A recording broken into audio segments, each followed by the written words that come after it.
what I have pulled up here is the amortization calculator. I don't think most people understand how interest and amortization works. But as you can see here, now I put in the average cost of the average U.S. home, which is $500,000.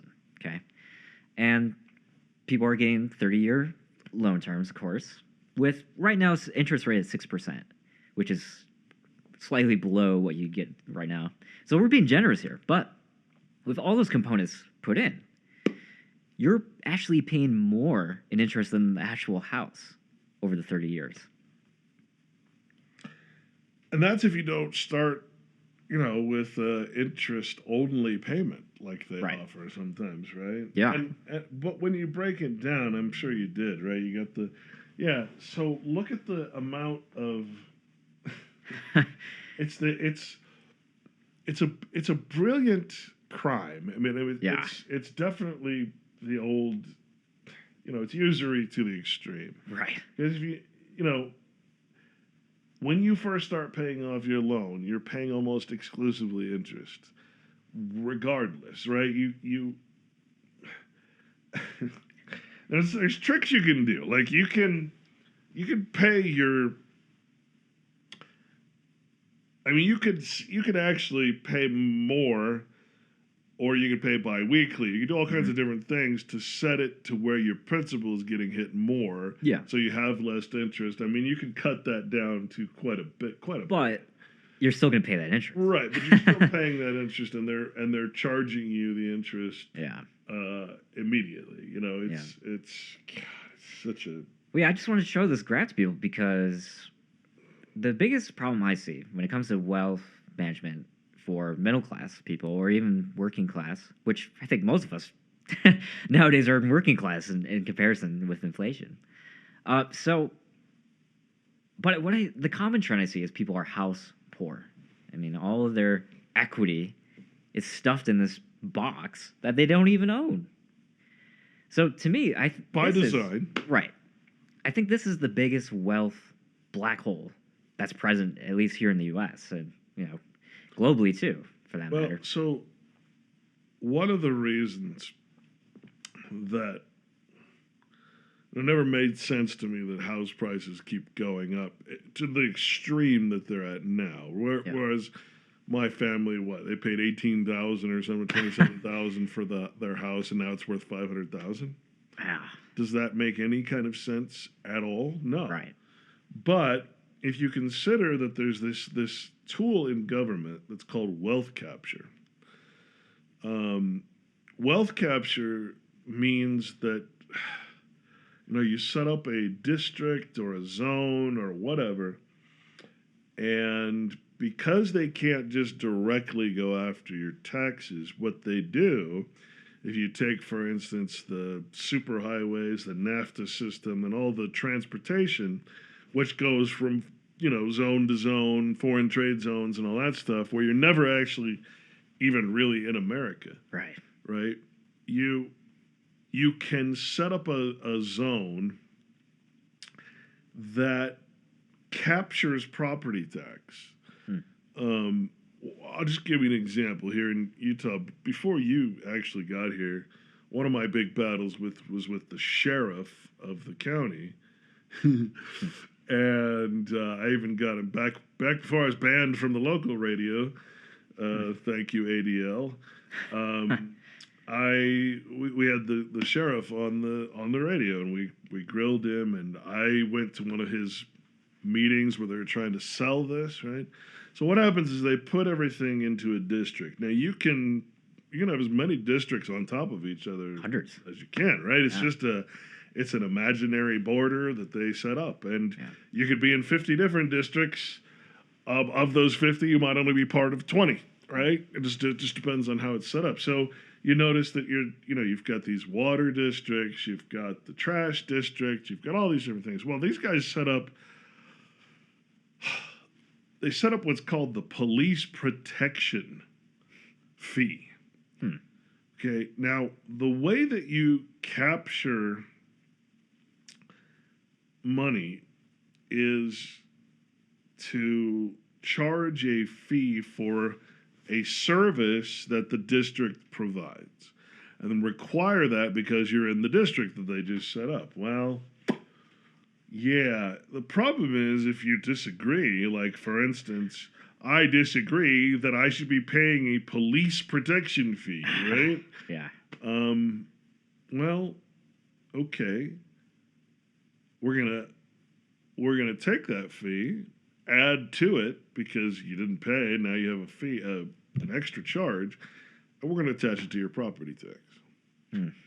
And now you say, "Well, I'm still not paying the fee." Well, that's fine, but if you don't pay the fee now, instead of saying you're just not paying the fee, you're not paying your property tax.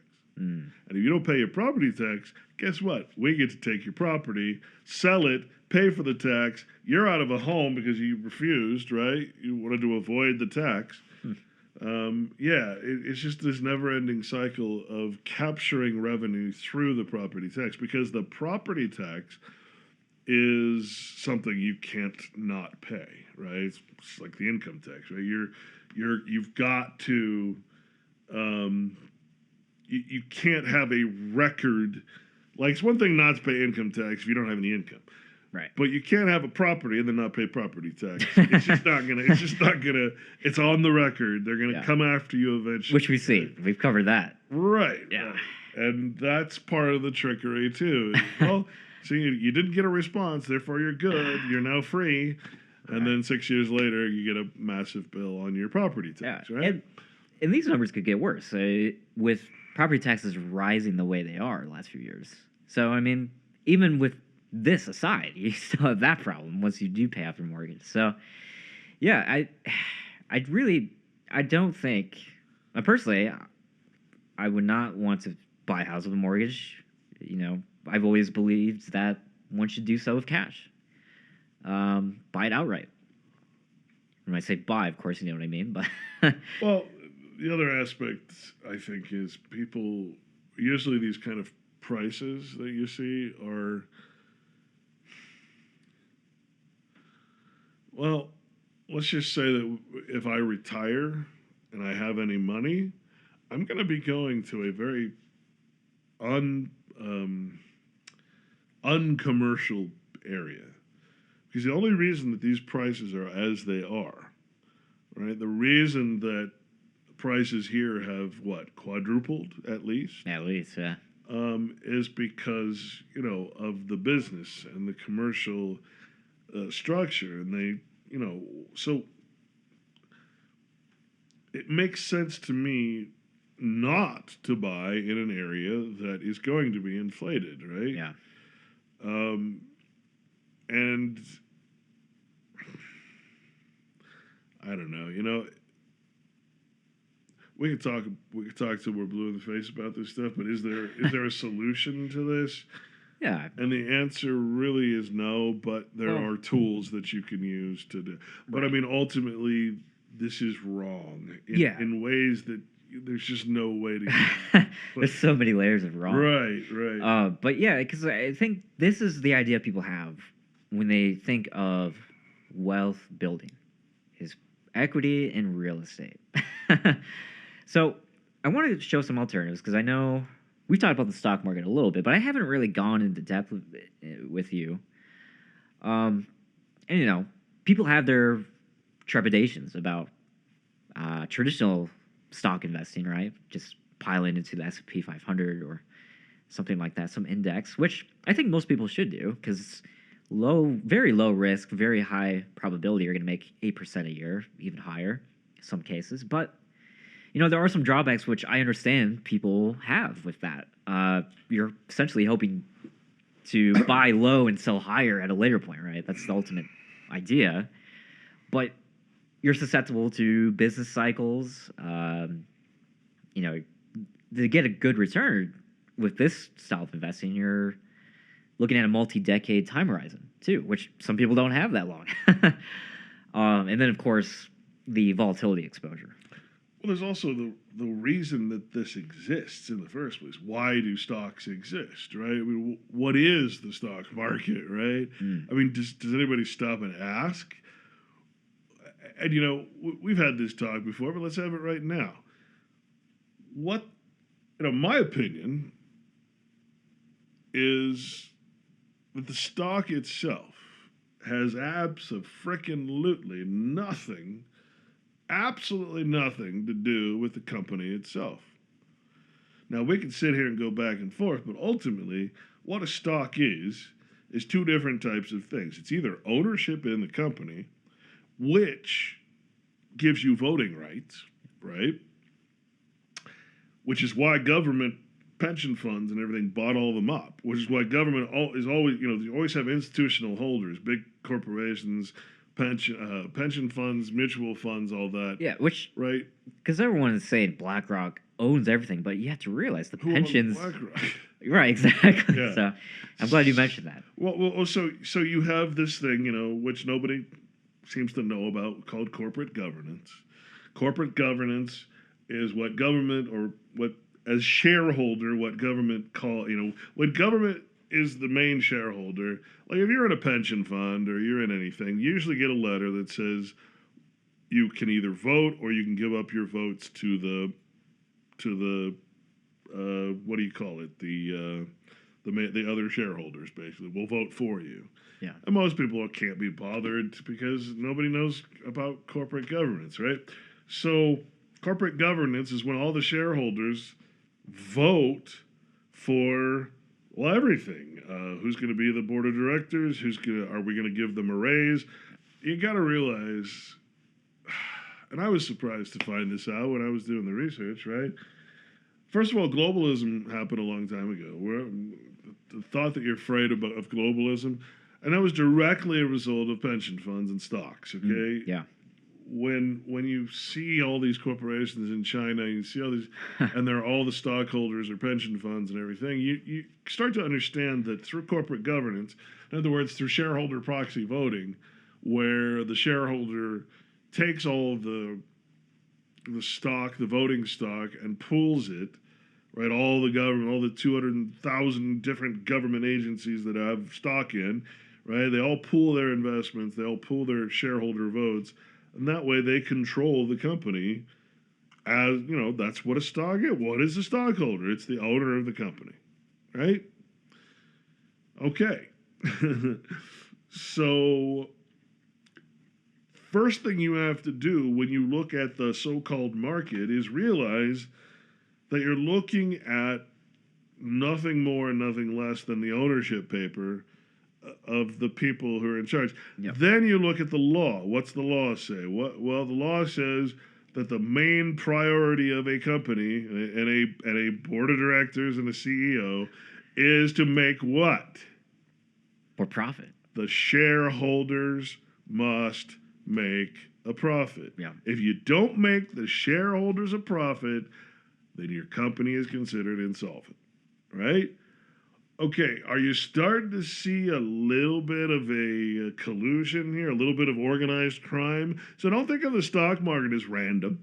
Don't think of it as anything but a government-created coup to take over all corporations and control them, okay? So let's not consider that the stock of a corporation has anything to do with the actual corporation, its employees, etc. All right? It is not a fair representation of the value or output or input of a company. Okay? We agree or we disagree? No, I think you're right because there are, and that leads into the corporate governance and all that. That leads into more of the top-down approach I talk about a lot, where people they're viewing it from a bottom-up approach rather than top-down, and so what you're describing is top-down. Government macro control, and what I've been trying to explain to people is, instead of the bottom-up, where the macro tailwinds and headwinds come in first, and then affect everything else underneath that. So I'll talk about that more in a second, but I wanted to mention kind of international law real quick, because I have a lot of Canadians reaching out to me. Because we were talking about the Trump stuff. So everyone's excited. And the Canadians are reaching out to me saying, hey, Brandon, how probable is Canada becoming the 51st state? So I wanted to get your thoughts on that, because I've already explained mine. Okay, well, okay. First of all, okay, let's ask the question: what is a state? Okay. Well, a state in international law is called a nation state, and Canada is a nation state. The United States is a nation state. California, Utah, New York, those aren't states. Internationally, states that are internal are not recognized, okay? Again, I don't know how to get this through to people's heads, but like when you talk about a state or a people, which is a state, right? And you're not a people. I'm not a people. People is plural. When you get sued, it's the state that is the people of Utah against you. You're not them, all right? Because there is no them, there is no people, there's only a state. When you look up state, the word state means a people. Who is the representative of the people? It's not me, it's Congress, right? It's the senator who used to be a statesman and now is a global citizen, right? So, first of all, Canada as a state would only mean one thing, that the nation state of the United States militarily conquered or purchased Canada from, well, in this case, it would probably be England, right? The Queen, and Still under courtesy. to have all of that released to the nation state. Yeah. Of right, because you got to think. Well, are there states in Canada? No, but there are provinces, right? 7, I believe. Yeah. Well, hey, guess what? Provinces are exactly what states are in the United States. We should be calling Utah a province, okay? Because there's only one entity that is recognized internationally. Constitutions are created to appeal to the international body. They weren't for us, right? Masonic. State constitutions are nothing more than a document signed, created by the president, or excuse me, the Congress, and signed by the president. It is a United States functionary. In other words, it's a province, not a, call it a state. Okay, great.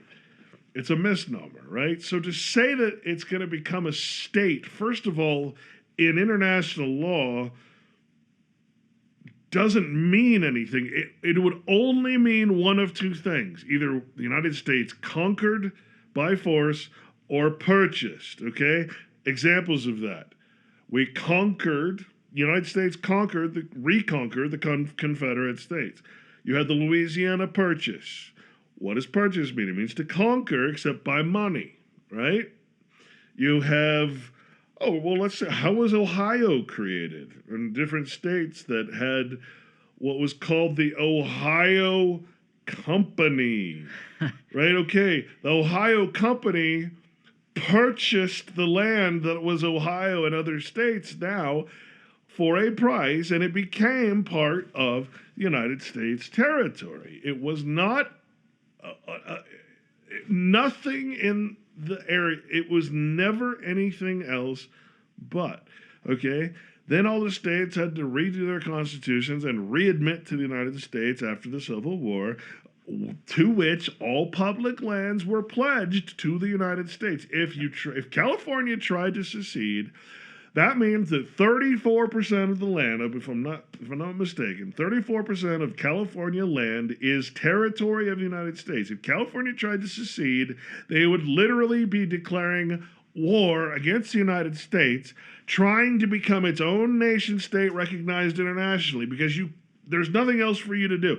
If California secedes, just like the Confederacy, you would have to become a nation state and be recognized internationally to be a state.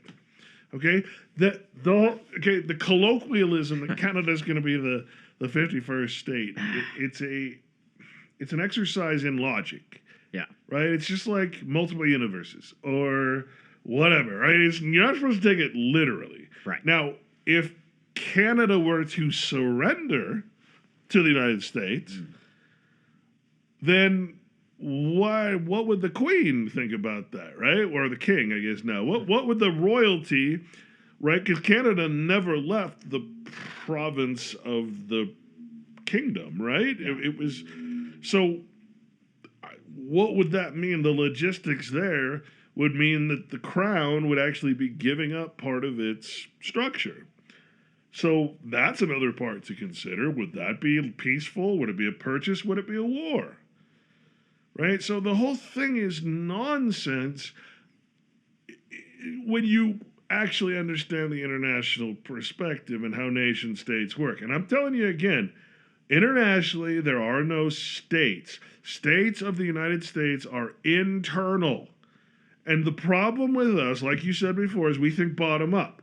You got to go top down, well, then you got to go to the international law, the law of nations, right? And you got to think, okay, well, when all these countries around the world became republics, okay, China Republic, Russia Republic, everybody's a republic, and then they all got constitutions, and the republic was essentially squashed in favor of the nation state, just as the Treaty of 16 whatever, the Westphalia Treaty, right? That was the new game. That's how it was going to work. That's why history went the way it was. That's why everybody had a revolution. That's why the everything became a republic, and that's why the constitutions were created later, right? To form a nation state that would be accepted into the international order, which now is the United Nations. Okay, well, guess what? United Nations does not recognize England or Scotland or Ireland as states. They are part of one state, which is called the United Kingdom.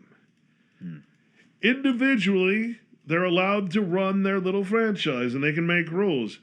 But internationally, where it counts, they aren't even recognized as an independent entity. Canada is recognized as a nation state. Okay? So if you want to understand how that could possibly happen, then you'd have to look into how it could be purchased or conquered. And those are because in order to be the rule, and get this through your frickin' heads, the rule to be a member of the United Nations is to have conquered the territory or purchased it. You must own all the territory, have claim to the territory, that's all land, and you must have conquered the people. Okay? We are a conquered people. We're not free, right? So until you understand that, then you're going to be fooled by everything, all the colloquialism, all the things. You're never going to understand anything. But as soon as you take the perspective of being an internal slave, essentially, an internal employee, a voluntary subject, right, to a master that then has, through treaties and other things, another master, which is this United Nations. Yeah. Then you can understand, okay, international law. See, look, I'll just put it to you this way. Everybody I've met that went from the truth movement, which is the slave mentality, in other words, looking only internally and not bottom up again. Hey, what's outside of the United States, right? Yeah. Anybody who goes into international law, reads the law of nations, all of that, understands how it works. There's very few people that have gone that far, and every single one that I've looked into, they quit. They're done. This is the truth movement, the patriot movement, it's a non sequitur. It's a non-starter because you don't understand how anything works in the world order. And you're even foolish enough to think, oh, if we're not careful, they're going to establish a new world order. It's already been established. It was established many hundreds of years ago, right? And then the United Nations is just the modern version of that. Now, the thing you need to be worried about is the destruction of the nation-state model into a one-world order. I mean, a real one-world order. Yeah. To where the nations themselves, the states themselves, no longer have any power. That is the part that's coming. But the world order itself is already there in the nation-state model. Well, I think first you have to consider that everything that Trump does, or anybody, well, so put it this way, any man who inherits the title of president, or, for that matter, king, is going to be doing what the corporate commercial structure wants him to do. He's not going to, yeah, he might be harming certain areas of the economy, but at the same time, he's promoting the others. Why? Yeah. Well, you're in a transition period. Trump is the transition president. Yeah. Trump, I mean, that's why he's got Musk up there, right? He's the transition president into the technocracy, into the AI run, corporate structure of the world government, right? Everybody's going to have digital ID, just like the plank of the Agenda 21. That's the main goal of Agenda 21 in 2030. Everybody in the world must have digital ID so they can be controlled. In other words, a digital person, right? You're no longer going to say, hey, here's my paperwork that shows that I am a person.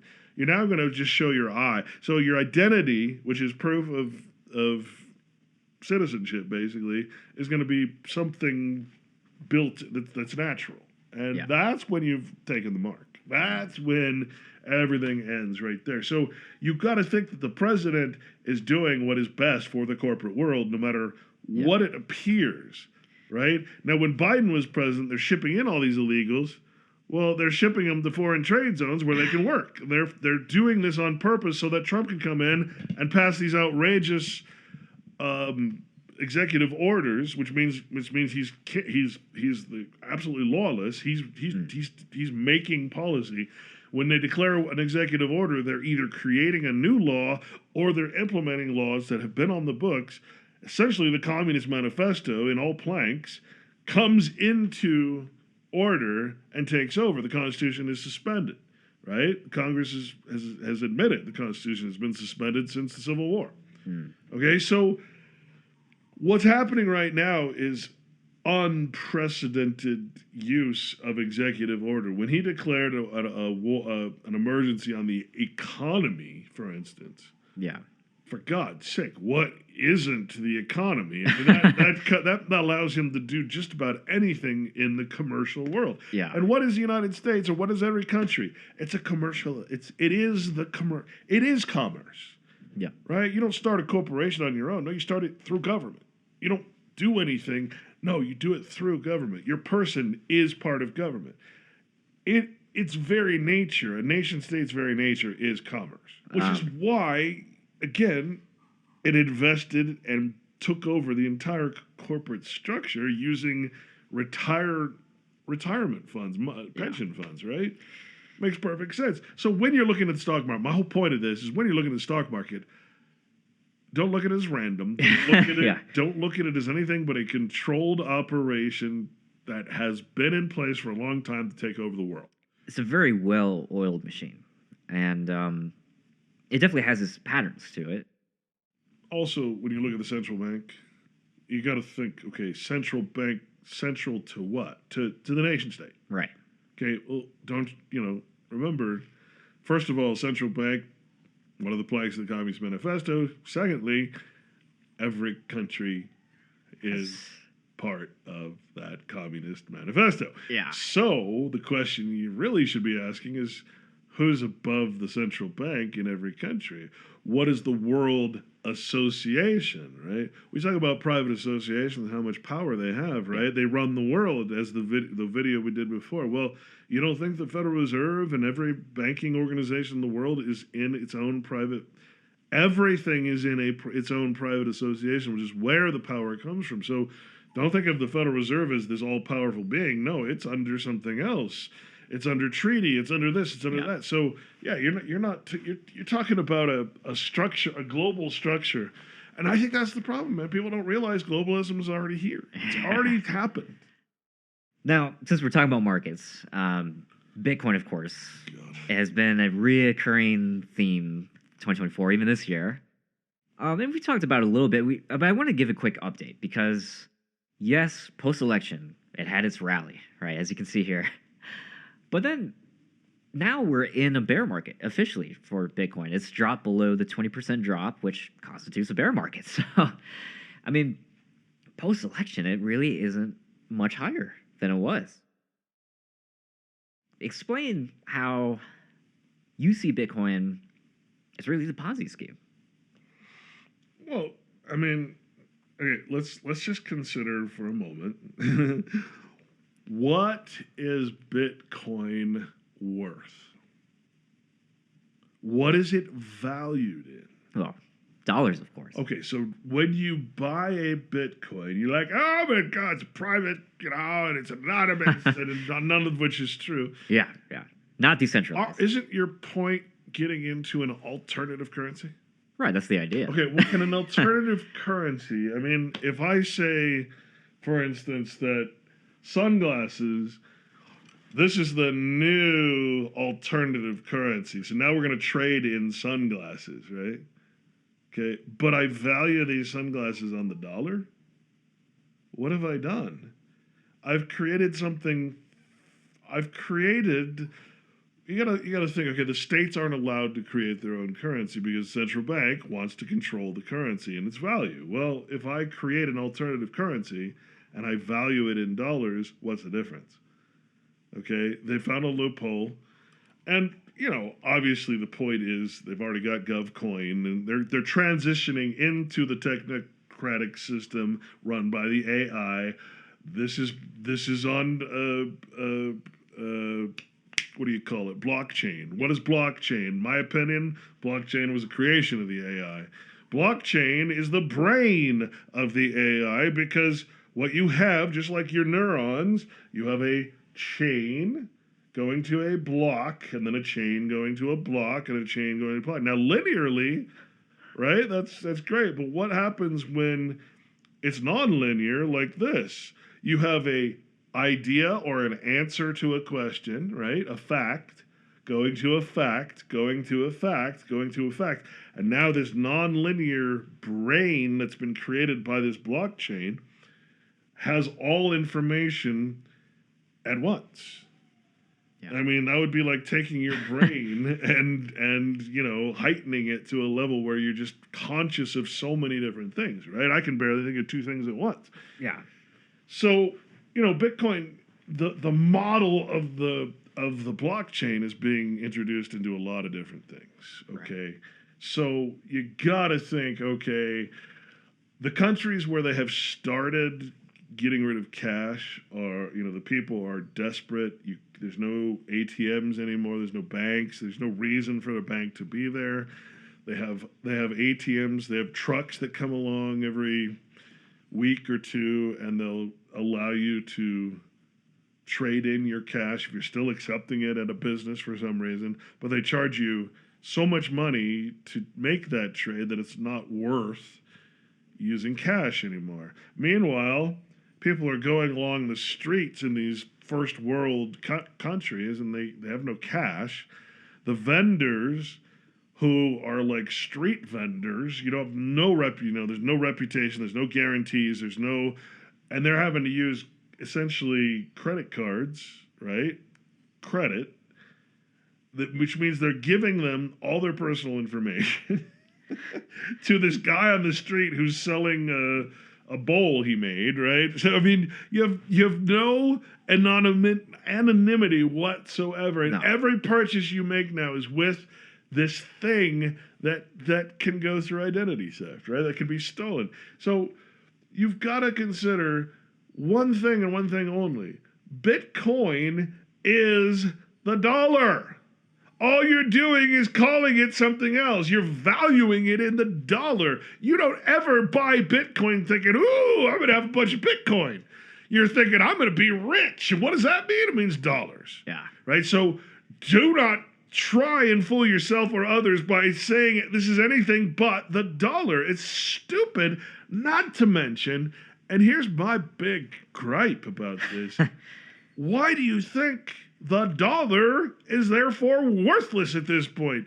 You've created into the system more money and then expect the money itself to pay for your fake money, which is Bitcoin, meaning that now we need more of this, meaning everything's going up in price. So all of the people who are actually in traditional, all the old people, all the people who haven't grown up with this are now can't buy food, can't pay the rent. Why? Because you're frickin' Bitcoins. Well, and other things that you say are independent, but they're actually just the dollar disguised as something else. Yeah. And what's funny to me is the Bitcoin crowd will say that Bitcoin is the ultimate hedge on inflation, right? When you actually compare, you overlay the charts of inflation and Bitcoin actually has gone down when inflation has gone up. So the correlation is just isn't there. Everything about it is freaking evil. Yeah. I don't know what to say. Remember, this is Mammon. Okay, this is the extreme artificial intelligence form of Mammon, and it's only going to get worse because, like I said, every country in the world has GovCoin, not Bitcoin, but GovCoin in the works. They're taking it over. All this was a predictive programming operation, just like every other thing that's been introduced before the real thing ever hits. They have tricked you, they have fooled you, they have made you accept something that by all measures you should hate. If you know anything about the economy and money, the money system, you should hate it. But you love it because why? Because it makes you money. Not Bitcoin, but money. You're getting wealthy. You're stealing... Literally, you're stealing the wealth out of the money system and applying it to something that is not it's not money, but it is, right? You're creating a token. Yeah. And calling it the dollar. It should be, honestly, it should be illegal. And it would not surprise me at all if governments crack down, right? A lot of these coins, shouldn't be considered securities. They're not legally securities, but yet the exchanges act like they are, right? So it is actually breaking a lot of laws. But every time it goes up and down, someone's making what? Money. Right. Bitcoin, which they turn into money, which then they create more Bitcoin. Which is now an ETF. This is dumb. I mean, Bitcoin is how dumbed down society is. And, I know, I get it. You're going to hate me for saying it because you've got your Bitcoin wallet or whatever. But, hey, screw you. Well, because everything I've said, I mean, we might as well just come out and say it. Yeah. I know. Fuck you all, man. You're ruining the economy. You don't even know. You're ruining everything. You don't even acknowledge. Well, what's funny to me is they repeat incessantly that it's decentralized. But... So it's away from the banking system, right? But Bitcoin is now an ETF, okay? That as much as they rip on BlackRock runs that ETF. So, okay. Let me ask you this: what am I looking at here? Right, this chart. Okay, what does it represent? Okay, now if I go and buy a stock, what would that represent? That would represent the day-to-day purchase and trade of stock. Right. What does this represent?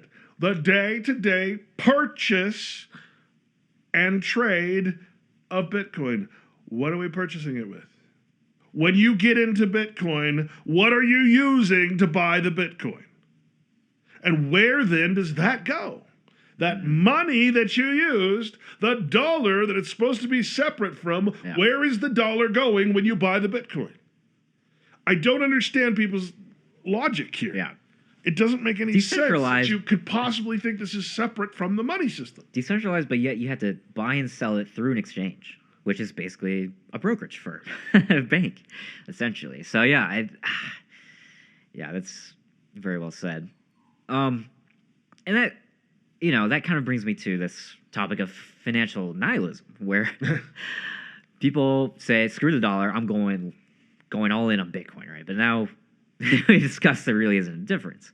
Now, another thing is they have the unrealistic profit expectation and coping mechanisms that come with Bitcoin, right? It's going to $1 million. The first it was going to 100,000. It did touch 100,000, and then now it's back down to, 80, less than that now? So that's another thing. So you have all these narratives that really it seems to be working on people, unfortunately, even with Bitcoin being in a bear market. I can make another analogy that might bring this home, okay? By saying you're acting equally as bad right? Equally as unethically and immorally and opposed or against to your people, your country, than the Federal Reserve. And here's why. You see, the gold that the government has, they made it a statutory price, because you wouldn't put a market price on something that's backing your, essentially, the good faith and credit of your government, right? Yeah. So you have all this gold, and it's valued at $29.29, right? That is the statutory price. Hasn't changed for 100 years or whatever, however long it's been. I can't believe it's been that long, since the 30s. So now what happens? Well, the Federal Reserve takes the gold. The Federal Reserve has they have what are called gold certificates. Okay? So if you take a gold certificate and you say this represents this much gold, this certificate is this much gold, real gold, right? We'll just pretend that money is real here. Okay, or this much Bitcoin is worth this much money. Well, this certificate is worth this statutorily priced amount of gold, troy ounces, right? Now, this is never going to change, okay, because it is statutorily set, as it should be, as it is in every country. This, the gold certificate, what the Fed does is they say, okay, well, this gold certificate, it represents real gold, and the market value of gold, which we have driven up because our office is in London in the Rothschild Bank. Well, we have a representative there, and we have the gold fixing. If you don't know what the gold fixing is, you might want to look up gold fixing, because it's done in the city of London in the Rothschild Bank with the big powers that be there. All right? We've driven up the price of gold. Now our gold certificates, even though they're only worth $29, and in other words, when they have to pay it back, that's what they're, okay? But they're trading those gold certificates at market value, okay? Market value, what is it? I don't know. I don't even know. I don't look anymore. 1,500, 1,800, who knows? Whatever it is, think about that, right? They're trading. So when your Bitcoin, what was it up to, $1 million or something like that? 100,000. Okay, so your trade, you buy your Bitcoin for $10, it goes up to $100,000. What is the difference between you and the Federal Reserve? You are now taking your $10 and pretending it's this much, and you're buying things with money that never existed. Where's the money coming from? Where is the money coming from that you spent $10 and now you have $100,000? Where is it's coming from me and you and every little grandma and everyone whose pension is not gonna, whose Social Security is not enough.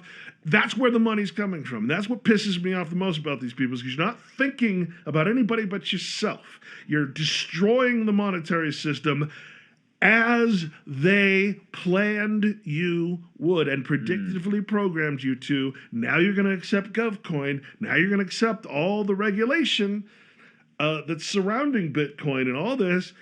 The ETFs, right? That's still somehow decentralized. Right. Nothing about this makes sense unless you consider that it was planned this way. And the notion that people don't think about, well, where is, like I said, so the Federal Reserve, man, it's trading these gold certificates at the market value while knowing that it's, so any profit that it makes from that has nothing to do with what it's just, you cannot, I think the major point, right, is to consider that you cannot. The reason they set a statutory price on that gold in the first place was to avoid market conditions. Ups and downs, depressions, and all that, right? If we ever want to get out of this as a people, as a spiritually bound nation, not a nation state, but an actual people, then we have to stop respecting markets. That's the truth. The market price and the reality is never the same. This is why I say a corporation and its stock price has nothing to do with each other. First of all, there's no such thing as a corporation. It's fiction. Okay? The price is also a fiction. Let's not forget that. Okay? But what Brandon is trying to tell you is when you take all of this into consideration, then you can make some pretty smart investments. You know that it's a bad thing. You know the evil behind it. You know the artificial nature of everything. That's when you make money. Okay, that's when you're going to actually do well because you're not watching Bloomberg. You're not watching what they want you to watch, right? In order to make stupid decisions so they can take all your money because you know that when you lose in the stock market, someone else is gaining. Yeah. Surely you understand that the money doesn't just disappear, right? Right. So, okay. Why would you then play the day-to-day game of the stock market and base it on your personal opinions, on what Bloomberg says, what the news about the corporation is? Has nothing to do with that. This is a completely separate game. And if you're playing the game by thinking about just the market value, or not realizing there's some, that's what I'm trying to say. Yeah. Is there's the two games are separate. There's commerce, but then there's this thing, this market thing. Now, if you want to get out of hell, you're going to have to start paying attention to all markets. You're going to have to start being a little more charitable to people and each other, right? But if you're going to participate in this thing, well, then for God's sake, stop thinking of it in goyim terms. Stop thinking of it as the news is reporting to you, because you're going to lose. It's designed, as you said, as a Ponzi scheme, and it was designed in the first place. Remember this above all else. The whole thing was designed for ownership in the companies. That you're never going to make it as a big company unless you go public, a public offering, in other words, right? Even Walmart, right? You got to consider, when you look at all of these companies, the institutional shareholders are 80-90%, almost always. So, well, and you're talking about, the news tells you one thing, they want you to think, right? Now, post-election, even before election, they're talking about Bitcoin, Tesla stock, Trump coin, Melania coin, but post-election, these are the results on all those assets, okay? After the news convinced people to buy these things, now they're down, 6%, 22%, so 48%. Anybody that listened to 90%. the popular media basically got their ass handed to them. Even the alternative, because the alternative's talking about this too, right? Well, yeah, but one and the same. But there is no alternative. Right, we've talked about. My point is that the alternative has been usurped by idiocracy and organized whatever. It's this mix of, like, what do they call them? Thought leaders, right? Yeah. People that are somewhat famous but not really famous. They figure out they can do that, right? But they're insiders, man. They're there to guide you. It would be just like anybody. Like, okay, I want to make some money on a penny stock, so I'm going to tell a bunch of people to buy the penny stock so that what I bought before goes up slightly. I bought millions of shares, and that went up just slightly, but it made me a lot of money because you fools go and buy it and raise the price. This is no different than this. Yeah, the what you're describing is the pump and dump. Pump and dump. Where the day trading guru will go live, tell everyone to do what he's doing. Meanwhile, he was in that trade well before you were getting out, so he's using you as liquidity. The question is, what isn't a pump and dump? Well, what isn't a pump and dump when it comes to the public purview? That's a good question. Well, and that leads me to the next point. Now, when I say retail traders, that's just any market participant that isn't in Wall Street. So anyone trying to do it on their own, whether it's investing or trading, retail investor, retail trader. So I kind of want to go over differences between those guys versus smart money. Okay. Now, when people picture trading, they picture day trading, right? Looking at charts all day, glued to the screen. reacting to what's based on the screen, which, don't get me wrong, people do. The majority of people that try trading on their own will do that. And will lose. Statistically, it is impossible to do it for profit. Like thinking you're going to eventually win all your money back at blackjack. Yeah, and I think it was Berkeley. I'll pull it up, but there was quite the academic study on day trading, the behavior, the patterns, and yeah, eventually they're going to quit the day trader because it's just going to lose them too much money. Now, another trend I see is, besides this day trading, you have also the people piling into Tesla or Nvidia. Just going all in on like one or even a few names. But what the smart money does instead of that, instead of going all in on Bitcoin or Tesla, they're managing a portfolio of multiple positions, long and short. Now we can talk about that in a second, but really the retail trader, they're making decisions out of emotions and reacting to the news or the chart. So what we are trying to convey here with the top-down view of things, well, smart money, they're not going to react to what happened. They're going to anticipate ahead of time. Not just anticipate, but organize propaganda to cause it to happen. Yeah. But they have their own reports, which has the actual truth, which I've showed you. And the public is never going to talk about that, even though it is technically public information. So it's just a matter of... It would be more accurate to say that it's a closer representation of the actual planned events, if that makes sense. Catalysts. Yes. Yeah. So it's not a look at it's not necessarily telling you that the corporation is good or bad. It's telling you what data set is going to happen. What is the future trend, basically? Right. Exactly. Yeah. Yeah. Which, that's the macro tailwinds, headwinds going down. And it's generally not necessarily opposite of, but different than what you hear on the news. Oh. On Bloomberg. Yeah. Sometimes the opposite. Sometimes the opposite. Yeah. Or if it is similar, there is a caveat. You got to think that makes a lot of sense. Okay. Yeah. Another story, just real quick here, because this should hit it home for people. This is what congressmen do. They get these pension funds, these expense accounts, and they're in. The Congress people. As soon as they get into Congress, their wealth goes skyrockets. Everybody knows, and for some reason, Nancy Pelosi and all her insider trading and all that stuff. Well, nothing ever gets done about it. They're immune from such things. So, here's how they do it. And this is how the stock market works in general is okay, I want to do things and I want it to be off the record. I don't want it to be in my name, so I open a dummy corporation. I open that corporation in Uganda. Dummy corporation called ABC, Investments.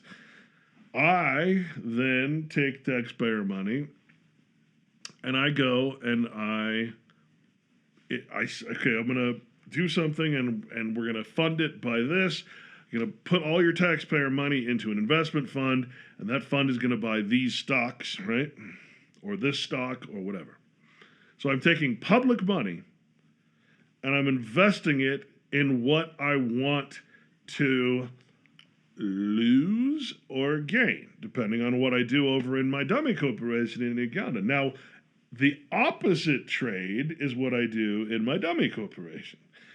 Okay, because the idea is that what I do in public is, I'm shorting the market compared to what I'm doing. I already know what the market's going to do because it's not random.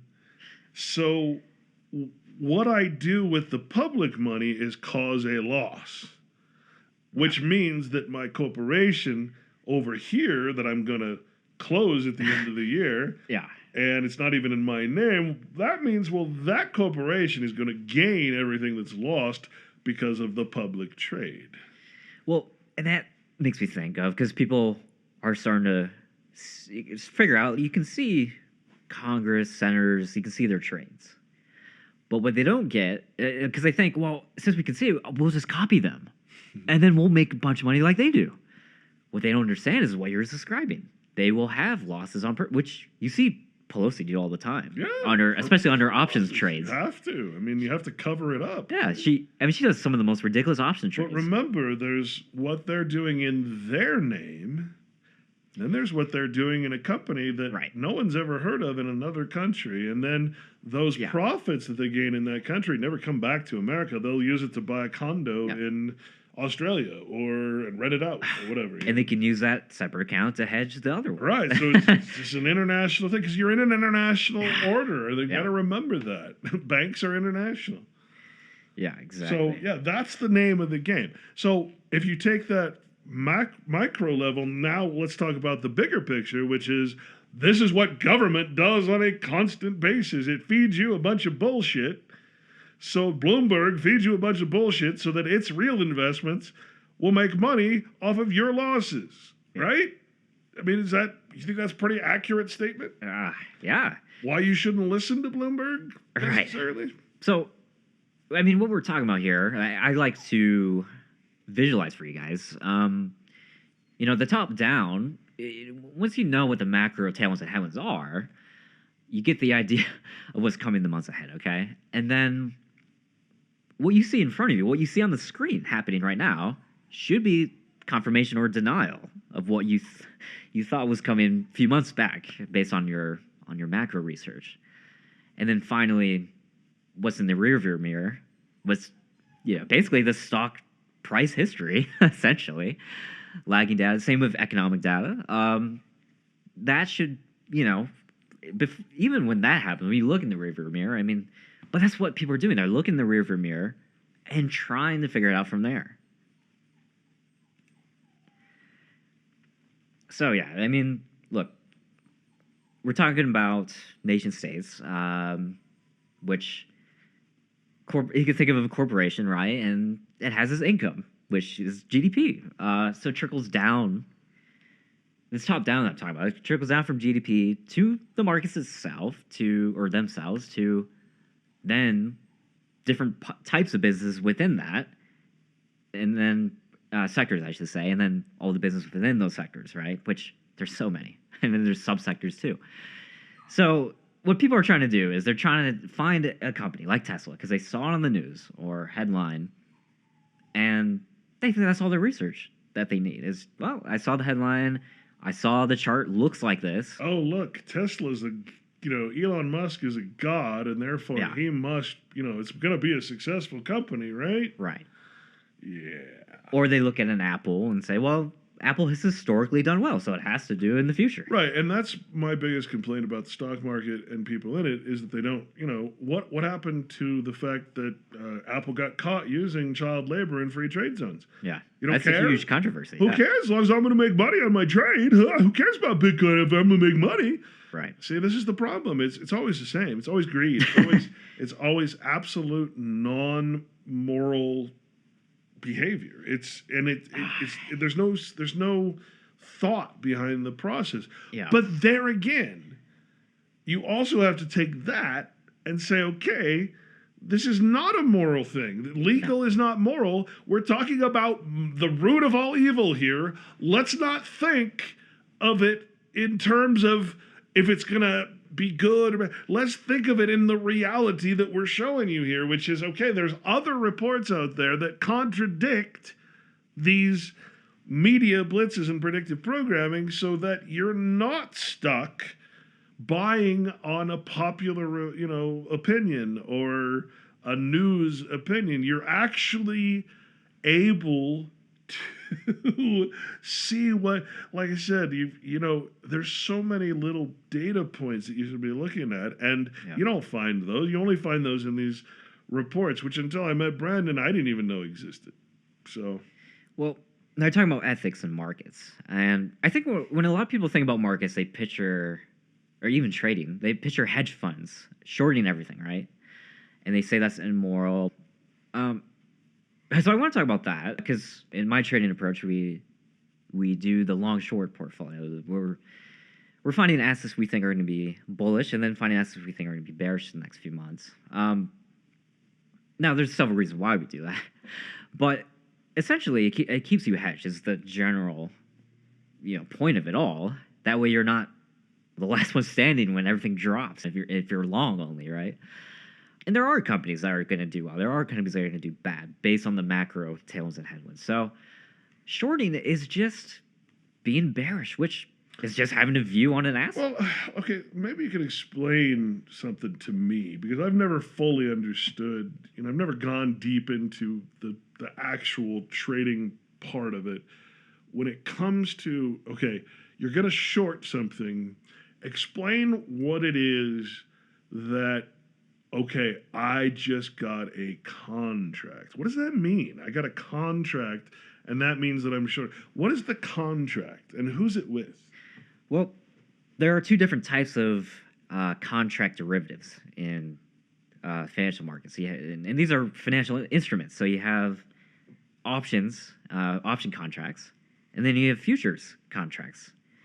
They're kind of similar in some ways, but different. So I'll talk about options first, because.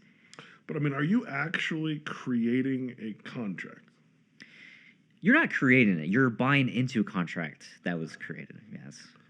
So there's a whole working group that creates shorts and longs and all that, and you are basically climbing aboard the train and hoping the train lands in the place you calls and puts. Yeah, so CBOE as well. CME, Mercantile Exchange, Chicago Mercantile. CBOE, yeah. Which is a corporation. That's what the stock market is. Right. A series of corporations that run the markets.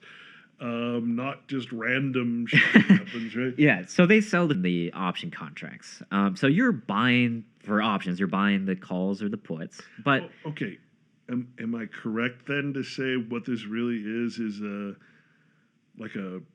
think of an auction? Yeah. Is it an hey, get you right? They talk real fast, but really what they're saying is, hey, do you want to? Hey, if you think this company's gonna go down in price, you can buy this option contract. If you think it's gonna be good in the future, you can do this. Yeah. Right. Basically, it's just an auction of what's going to happen in a certain time period. Right. So you're not trading the actual stock. Right. When you're trading options or futures. You're betting whether or not it's just a bet. As I have on there, the contract and an option, it's just a contract betting on the stock's price movement up or down. You can, if you're betting down on the stock, you can buy a put, opposite a call. So if I go to the horse races, for instance, and I see the odds of each horse, and I see that this horse is number one to win, but his odds are really low. So, but this horse, if he wins, his odds are really, so I'm going to get paid a fortune if he wins. So how do you compare Bloomberg's information to the information where the actual reports that you should be looking at? Yeah. Would the reports you're looking at and actually having success in putting or options, would that be the horse that's the number one horse that's not going to pay very much as far as, or would that be this horse way up here that's giving a lot of odds? You know what I'm saying? Well, it's interesting because options, the way that they're priced, there's factors on how they're priced, but essentially it's the probability of it being profitable, that contract, that stock going in the direction you think it is. And the probability is what actually prices these contracts. So it's based on the Black-Scholes model. It's a very complex formula I don't even begin to explain because it would take forever. That could be a whole show. But essentially, yeah, it's so interesting. The markets is really priced in on this Black-Scholes model. Because options and futures, they really control the stock, ultimately. That's what moves. So you can figure out, okay, once you reverse engineer the Black-Scholes model, which it is easy to do with certain tools I have, but once you figure the probability that the market is pricing in literally with these contracts, then you can get a really good idea of how much the stock's going to move in a specific time horizon. So it's interesting because going back a step, we realize that the ownership of stock is pretty much already set, right? We already know the elites, already the governments, the pension funds already are the owner of stocks. Yeah. So trying to make money by owning stock, not necessarily long term, not necessarily the way to go, considering how the markets work. Yes. Long term, maybe, right? And maybe you'd recommend some people doing part of their portfolio that. But really, what you're saying is, because options are not the stock itself, that it's actually just a horse race. It's just a bet to see what's going to happen by the time here's the finish line. It's a time period, and hopefully, I can set it to where it's going to sell, and I'm going to make some money off my bet. But you're not even betting in the stock market, really, and I find that kind of interesting because you're basically taking advantage of the fact that the stock is already owned. They want their stock to perform, but they're also betting against it, both publicly and privately. So if you can figure out through their reports what's going to happen to the stock and what the economy is doing, that their actual product is going to move or not move, right? Well, then really, you're not even, technically what you're telling people it's like you have the inside scoop on what the bookie knows, right? Exactly. Is that kind the of market maker, which is the bookie? Yeah. Yeah. So you're really not even in the stock market. You're not in stock. No. You're in derivatives. Yeah. And I was just thinking, I said earlier, it's because I used to be a blackjack dealer, right? I worked in Tahoe and I worked on an Indian casino, right? Yeah. And this is very much like the stock market because most people who play blackjack lose. In fact, I'd probably say all eventually, right? The question is why? And I would say it's the same religious belief that lies behind it, because there's a religious belief that if I play blackjack a certain way, which means I hit on this and I fold on this, right? Or I stay, I don't, right? Hit on a 16, even though your odds are okay. And then you're actually losing before me as the dealer, which would be the stock guys, right? I'm not even showing my hand. And you've already lost because you have a religion that says sacrifice yourself and lose your money, right? That's kind of the same thing you do in the stock market when you're buying stocks and have no idea what's happening. Yeah. The truth behind the religious fervor, the truth behind the belief that there is some like 50-50 chance of winning at blackjack, is that the actual odds in blackjack, when you consider what those odds are actually made from, not what you think at all. It's a computer algorithm, a simulation of millions and millions and millions of hands that only no player would ever do.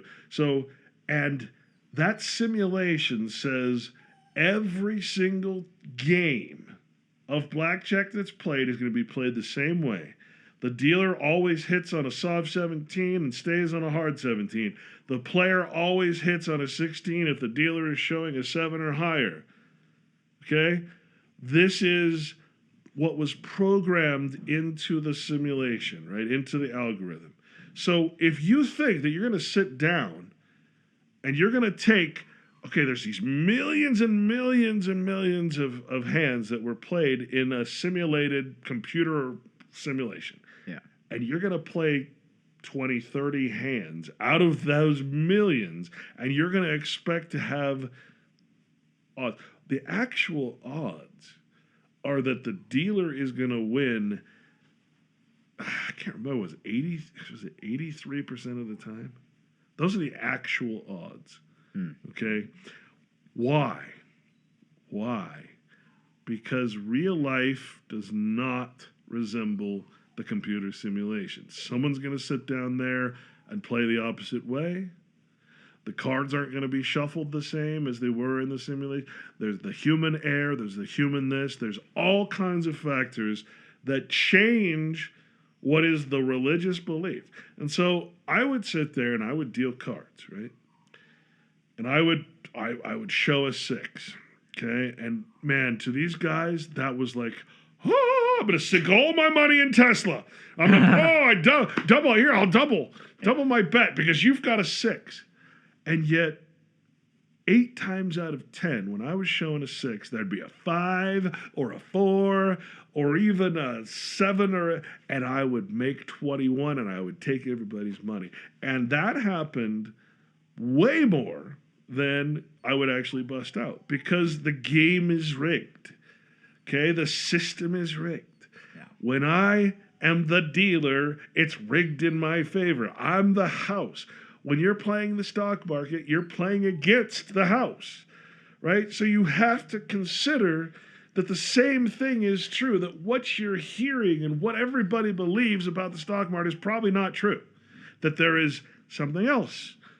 And to me, that's what you're trying to tell people and trying to share with people, that you can be successful, but not in the stock market necessarily, but actually betting correctly, because the people who win at blackjack, guess what? They're not betting the same amount every time. Okay, I've lost 4 or 5 times in a row. Chances are it's time to win. I'm gonna right. There's the structure of your betting and the way you bet, the way you play. That's why you win. You're not gonna win because the odds say you're gonna win every other time. Right. That's a lie told to the public. And that last part goes in portfolio management, because you can take everything we talked about and try to do it on your own, try to trade options, but just trading options alone isn't going to do it for you. I mean, you got to know how to manage the whole portfolio. Right. Which is beautiful about options is you know how much you could lose up front. The maximum loss is 100%. That's how much money you bring to the casino. Yeah. However, the idea is, and this is why we don't day trade, because day trading, you're not going to make gains over 100% consistently. I mean, that's just not impossible. But with options, it's quite possible to do so. So our goal is to get a risk reward where, okay, we could lose $100 if we're completely wrong on this. But if we're right, we can make $200, $300, $400. And we can calculate it before we even put on the position. Now, another thing. In other words, and just so people get this clear, we just told the story of how Congress does it. Yeah. Right? So in other words, you're betting against it. You're hedging your own bet. You're saying, if I win big. If I lose, well, I've got this other contract that's going to lessen the pain, right? Yep. In a casino, okay, I got $300. I'm going to go in. And the smart gambler, the one that actually succeeds, sets a limit. Because oftentimes you will win before you lose. Right? And in an options contract, you set a limit. You say, okay, if it reaches this point, sell. I don't have to be there. The computer does it for me. Okay, well, that's smart. And that's what a gambler would do. He'd leave when he was ahead. But most gamblers say, oh, shit, I'm doing great. I'm going to stay in because, the religion. Same with the day traders. So, once they do have a profit, they want to keep it going. And even with option traders, what I see is, because we like to select our targets based on everything we talked about. Once it hits their target, you got to take your profit. Don't get greedy. But you also got to think, okay, you're in the same contract as a lot of other people, right? They're going to sell too. So the smart money is going to set a limit, get out. Use them as liquidity. Right. Yeah. Dumb money is... Which is our whole point. Why we're trying to get things ahead a few months. So when people are hearing about it on the news, which happens to our group all the time, the stock will be mentioned on the news, which we've been trading for a while. The headline comes out, we use that as liquidity. What's cool about options too is, yes, you have your max loss and your risk reward. We try to optimize, right? Now, if you have the optimized risk reward ratio, you only need to be right 30% of the time to be overall profitable. So 3 out of 10 trades. Now, what's also cool about options is you can layer them. Okay, so you can do what are called spreads. So maybe I have a call option because I think the stock is going to go. Let's say the stock is at $90. I think the stock is going to go past $100. So I'm going to buy the $100 or the 100 strike call, let's say, because I think it's going to go past $100. And if it does, of course, that contract becomes more profitable, and I can sell it later. What if I'm wrong though, and it goes down to, let's say, 50? Well, I can layer another option trade. So if I am wrong, it's going to make money, and it minimize my losses. And even if that doesn't happen, that hedge doesn't get triggered, that's okay, because we have risk-adjusted returns. That's what I'm always trying to think about, is risk-adjusted returns. So in other words, this is what Pelosi is doing when you see her losing in public. Exactly. And for the non-initiated, they will see that as a potential moneymaker, right? Not knowing the caveats. So now futures is a little different than options. Futures, they are contracts, but now the options, you have the option. That's why it's called options. Once you get this contract, you can use it to actually purchase the underlying asset, or you can sell it before it actually happens. But the futures, it's obligating the buyer to purchase an asset at a predetermined future date and price. Okay. Now, futures you can trade just like options, in and out. You don't have to let it run out. Yeah, but this is not talking about stock, right? No. So this is talking about oil, for instance, or wheat, or milk, or eggs, or commodities, basically. Yeah. Right? So futures are only on macro products. Okay, so indices, commodities, like so you mentioned. You're not really in the stock. No, you're trading macro products. Yeah. And there are even exotic futures, like weather futures we've talked about, Malaysian palm oil. Sure. Well, this is interesting to me because now you're actually trading in something real, sort of. I mean, even though it's the price of that thing, or the success of it, or the failure of it, you're still at least in something real. Whereas a stock for a corporation, it's a person that has a piece of paper. Yeah. And it only trades 5 days a week, the stock. It's only open during market hours, right? But futures, they trade 23 hours a day. So this allows smart money to get ahead of market open. So a lot of times you'll see markets tank on some black swan event, right? Mm-hmm. Well, this is what they're doing. They're using futures to get ahead before the market opens, and people react. So it's really quite interesting. They close on Friday nights and then reopen Sunday night. So Sunday night future sessions can be intense if something happened over the weekend, of course. This is you can use futures for hedging as well as trading. But yeah, futures is a little more complex though. So I have my group start with options first, just because not only are they more profitable, but they're way easier to understand. A lot less risk. Futures, you really have to know what you're doing. And options, you have risk reward certainty. Well, let's be even more clear. The difference between an option and a future is the futures is, let's say we're trying to trade the S&P, for example, an index. We think that it's going to go up. Let's say the index is at 600. Now, if I'm buying an options contract, well, I'm going to buy the call option because I think it's going to go higher than the 600 strike. So that's the idea. With kind of the same with the futures, right? Where the futures, you're buying the S&P through the futures contract at the $600 level.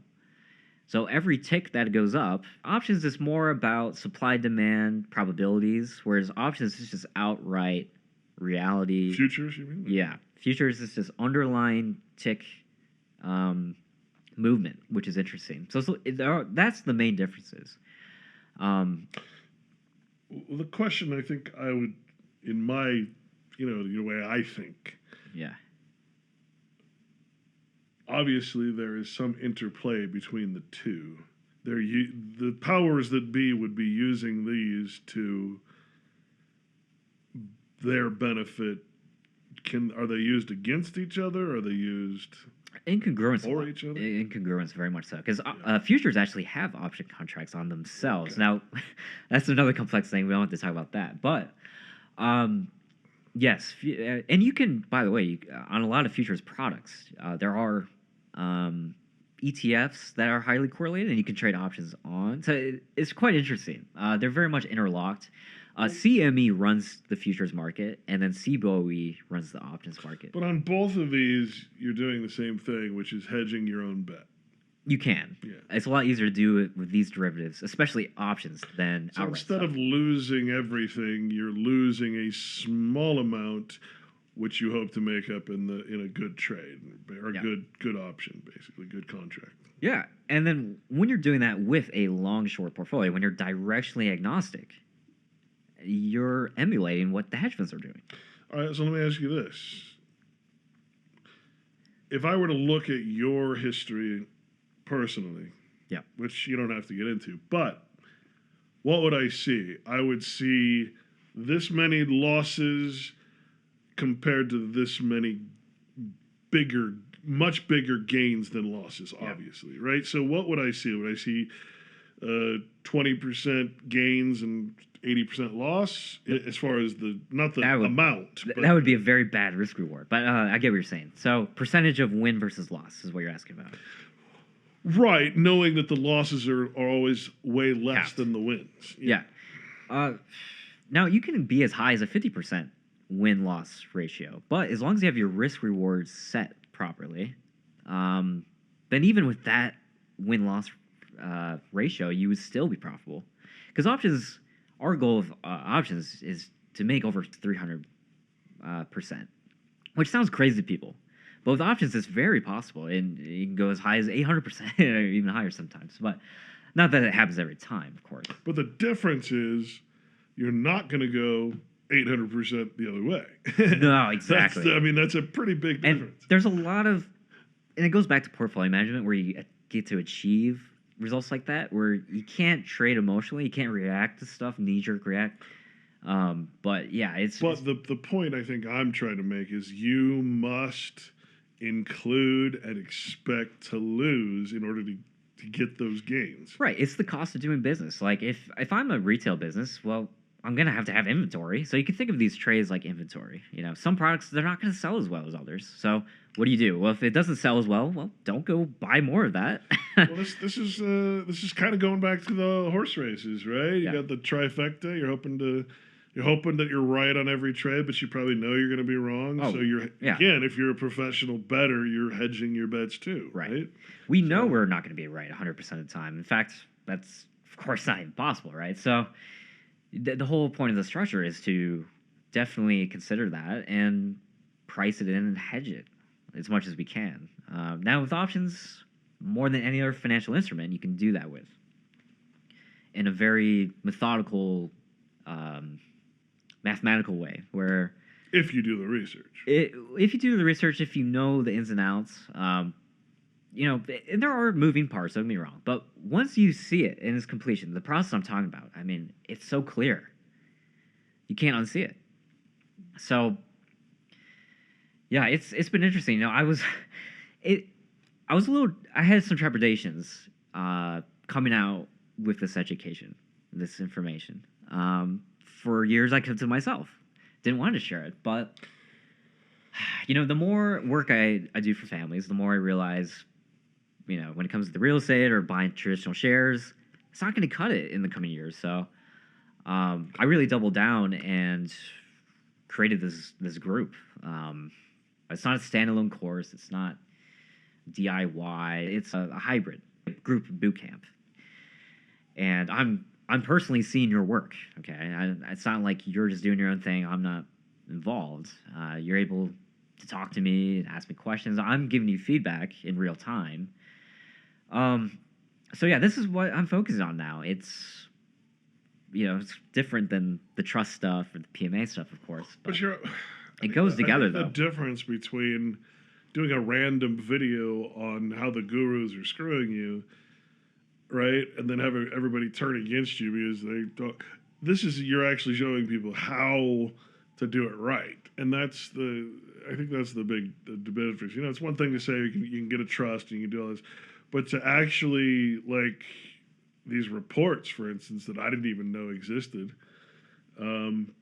That kind of thing is priceless. It's not, so you're actually showing people stuff that no one else is going to show them for the precise reason of what you just said, which is I'm going to keep this to myself because it's profitable. Same reason guitar teachers don't teach what I'm going to teach in my guitar course. Exactly. Because if they work on billable hours, they want to give Right. you as many lessons as possible before you realize they're just screwing you, right? Yeah. And they're going to charge you so much for it. And yeah, and people that have tried to share their own, I know where they come from. They got burnt out from whatever guru. They lost money from the pump and dump. So they think that's how trading works. But, you know, I've been there, done that in my early years. Learned a lot, especially when I was introduced to these hedge fund guys, these smart money guys. So, yeah, what a world of a difference it is. And my goal is really to bring this information to light for everyday people. It's not, I don't want to gatekeep anymore. I don't want, because, I mean, the way things are going, we talk about people being house poor, that kind of stuff. I mean, it's just, God, we got to do something. When there is, like, it feels like there is nothing. You've got you can, here's what it feels like, man. It feels like everybody and their frickin' brother is now on camera doing some sort of entertainment for everyone else. And at some point, you got to realize if everybody's doing a podcast, then really nobody's doing it. I mean, it's just it's so distilled. Do you have time to watch someone else's life? Well, yeah. So the whole thing has been just saturated to a point where the only people that I seem to be making money are people who do this affiliate marketing and all this, you know, all this crazy They're not doing anything specifically. Right. They're just hoping that enough people do this or buy this or watch it. Yeah. That is no way to. I'm sorry, but that is not a way to live. That is not a way to guide a market because there's nothing behind. You're creating nothing. I mean, it is really taking nothing and selling it as something. It's really amazing to me that that's what's happened. Yeah, and you know, because when people try to look this stuff up, you know, about the markets, they're gonna go on YouTube or whatever, and the first thing that's gonna pull up are, you know, the gurus, the retail trader, but the guys that want you to do something because it's gonna profit them, right? And they're in the marketing business. They're not in the trading business. Yeah. They've never been in this industry. They're just a marketing business, just like the podcast and all that. It's just marketing. So, I mean, you see me. I'll make a YouTube video once every few months and disappear. You know, that's my weak point too, because I think marketing is it's horrible. Yeah, I mean, really no one likes it. Yeah, it really is. But I mean, yeah, like I said, there's certain things that if you're gonna be successful, you can't let your opinion of it or something like this. You just can't go on emotion. And I think if there's one lesson, and whether that emotion is faith, religious faith, in, you know, whether it's is the company good or bad, right? You just can't go on that. Because now I hadn't really even considered that.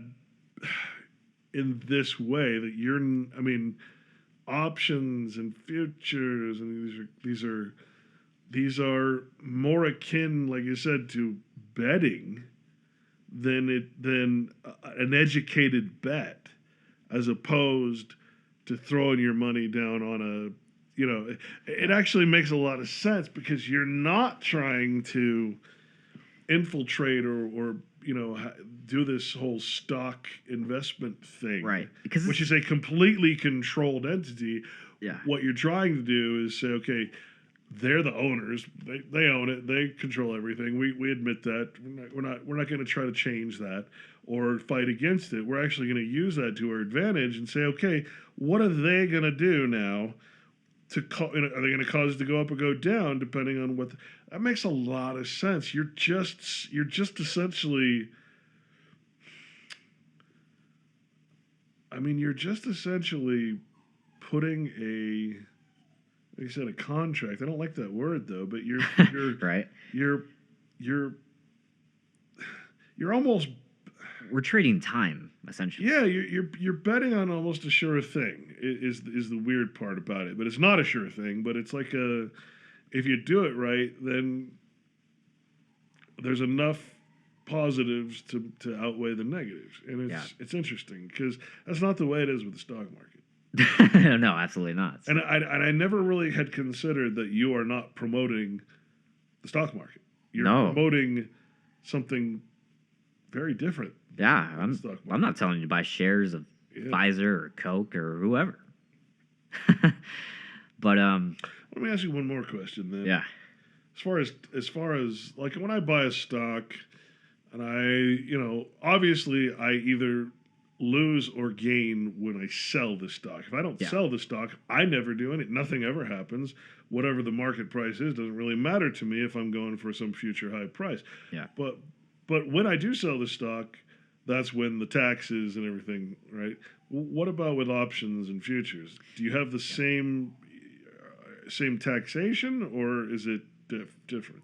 it's a little different. Now options we're trading multi-month time horizons on both futures and options.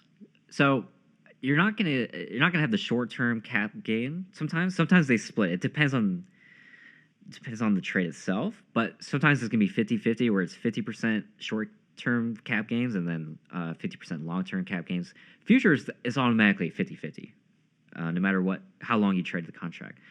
But if you're running this as a business, which I show people how to structure this as an actual business to the entity itself, right? Right. There's all sorts of ways.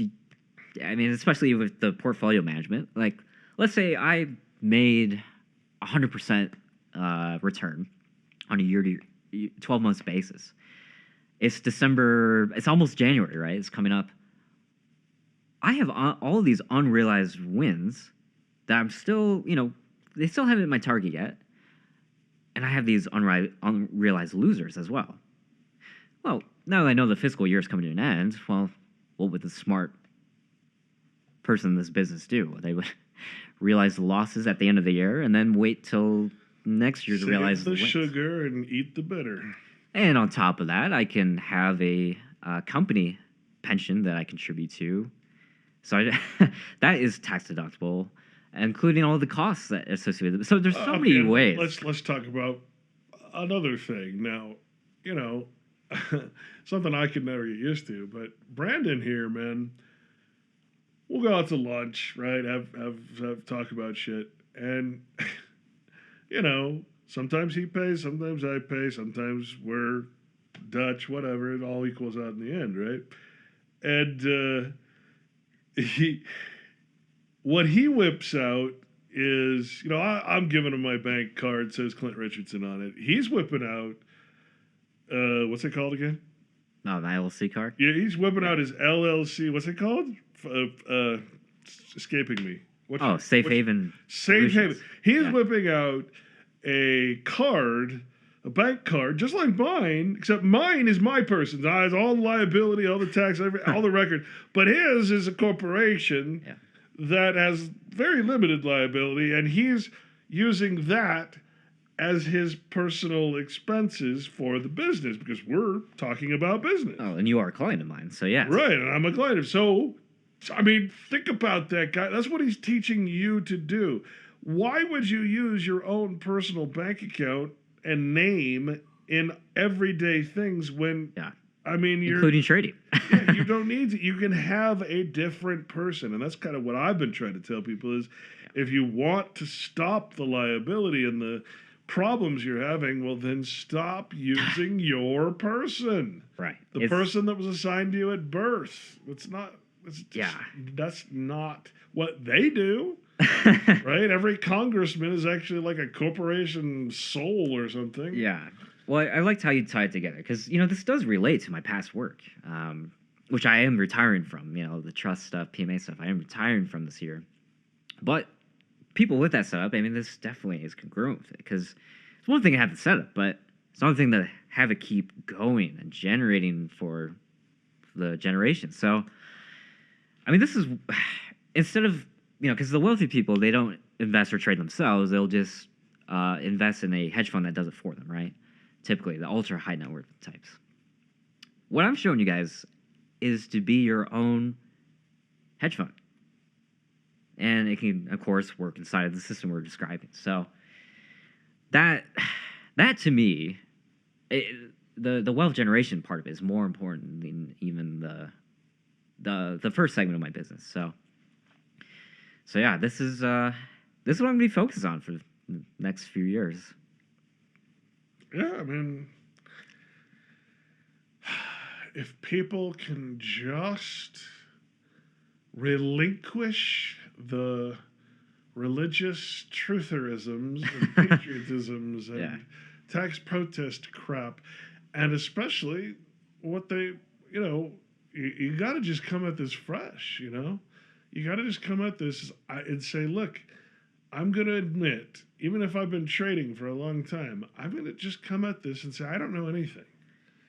I got to forget what I think I know, because what I think I know certainly hasn't done anything good for me, right? And I certainly know that as I watch all these companies, all these people in pensions, and as they lose their pensions and they have no retirements, right?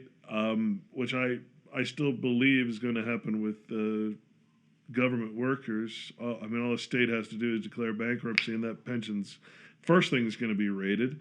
They've already been raiding the pensions in ways that just shock me, because I know this because my mother she's had things taken away from her. I'm like, Mom, you got to sue. And she's, oh no.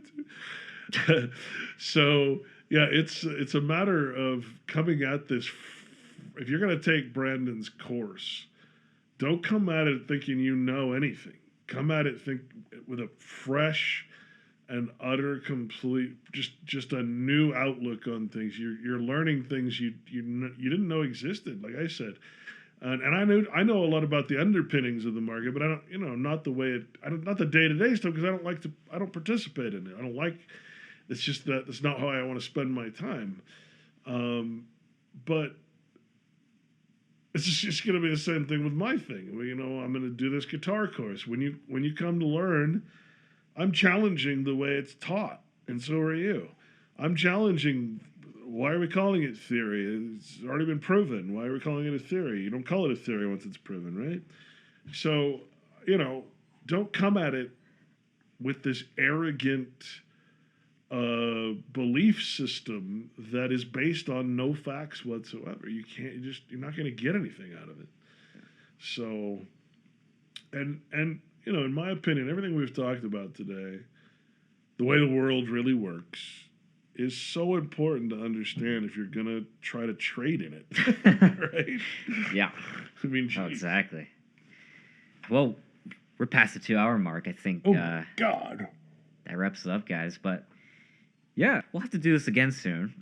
I'm getting the bug again to do more shows, so we'll have to see. But yeah, let me know what you guys think in the comments. Maybe there's a topic we haven't covered yet that you guys want us to cover. But yeah, thanks for joining, Clint. It's nice having you in person, not on Zoom. So yeah, right. It's something that more people should do. Actually, see each other, right? Right. It's funny. Well, guys, I will wrap it up here. But thanks for tuning in, and I'll see you guys next time.